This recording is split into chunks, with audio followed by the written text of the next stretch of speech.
रसाचार्यं रसोत्सुकम् श्रीमद् रामहर्षणदेवाख्यं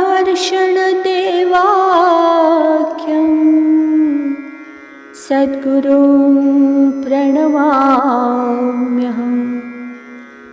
वन्दो गुरुपदकञ्ज कृपासिन्धु नररूपहरि महामोहतमपुञ्ज जासुवचन रविकर निकर।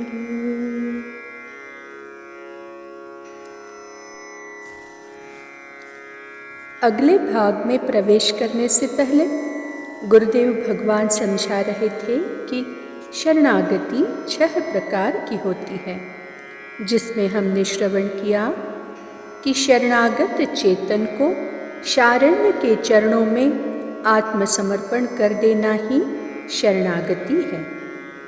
शरणागति काल में शारण्य के सम्मुख अपनी कार्पण्यता निवेदन करनी चाहिए। शरणागति के लिए कोई देश विशेष का नियम नहीं है। आइए हम अगले सूत्र में प्रवेश करते हैं।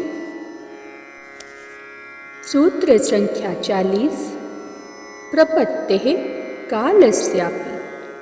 प्रपत्तिः कालस्यापि।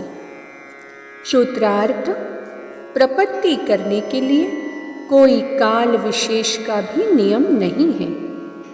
प्रपत्ति करने के लिए कोई काल विशेष का भी नियम नहीं है। व्याख्या: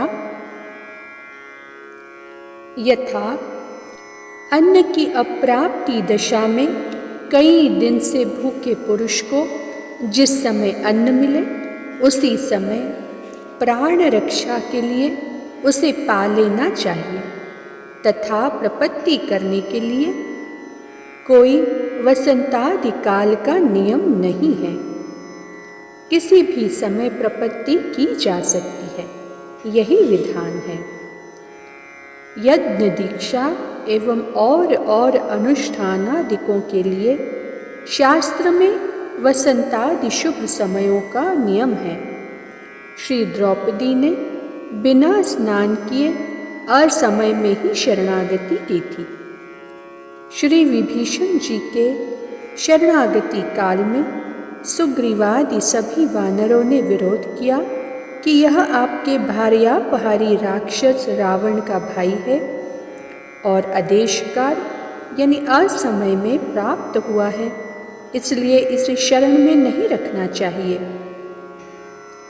यह सुनकर प्रपत्ति धर्मवेत्ता श्री हनुमान जी ने श्री राम जी से प्रार्थना की कि एष देशश्च कालश्चय, जिस किसी भी समय व देश में शरणागति करने की इच्छा उत्पन्न हो जाए चेतन को, तो उसके लिए वही समय उपयुक्त है प्रपत्ति करने के लिए। श्री विभीषण जी रावण से तिरस्कृत होकर आपके शरणागत वत्सलादि गुणों का अनुसंधान करते हुए आपकी शरण ग्रहण करने के लिए इस समुद्र तट प्रांत में प्राप्त हुए हैं। अतएव अन्य आपके पार्षदों द्वारा कथित आदेश काल ही प्रपत्ति करने के लिए उचित और उत्तम देश काल है। इसलिए यह निश्चय होता है कि प्रपत्ति के लिए कोई देश काल विशेष का नियम नहीं है। जिज्ञासा होती है कि प्रपत्ति करने वाले अधिकारी के लिए कोई नियम है क्या? सूत्र संख्या 41। नैव नियमोऽधिकारिणः। नैव नियमोऽधिकारिणः। सूत्रार्थ: प्रपत्ति करने वाले अधिकारी के लिए भी कोई नियम नहीं है। प्रपत्ति करने वाले अधिकारी के लिए भी कोई नियम नहीं है। व्याख्या: भगवत प्रपत्ति के सभी प्राणी समुदाय अधिकारी हैं।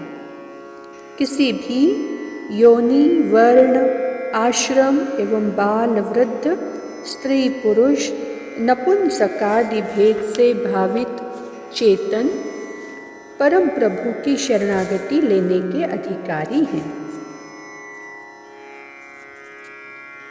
सूत्र संख्या 42। अज्ञ प्रज्ञ भक्ताश्च। अज्ञ प्रज्ञ भक्ताश्च।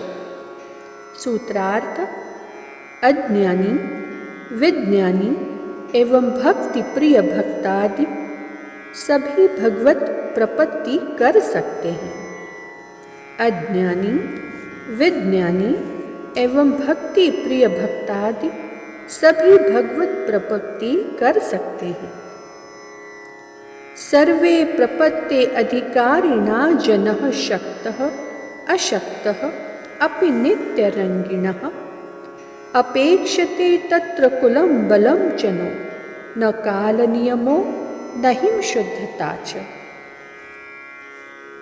व्याख्या: न जाति भेदम न कुलम न लिंगम न गुणक्रियः न देश कालो नावस्था योगो यमपेक्षते। गजेंद्र, द्रौपदी, कालियानाग, विभीषण, मुनिजन, देवतालोक, श्री लक्ष्मण कुमार और श्री राम जी इत्यादि जनों की शरणागति इतिहासों और पुराणों में द्रष्टव्य है। इससे यह निश्चय होता है कि अधिकारी का नियम नहीं है, जैसे कोई भी भूखा जीव अन्न पाने का अधिकारी है। वह किसी भी देश काल में क्षुधा शांति करने के लिए अन्न पा सकता है। अतः कोई भी अज्ञानी, ज्ञानी व भगवत भक्त किसी समय और किसी देश में प्रभु की प्रपत्ति कर सकता है। जिज्ञासा उत्पन्न होती है कि परम प्रभु श्री राम जी की प्रपत्ति करते समय शुद्धाशुद्ध का विचार करने का विधान है या नहीं। आज की चर्चा को वाणी यही विराम देती है। श्री सद्गुरुदेव भगवान की जय।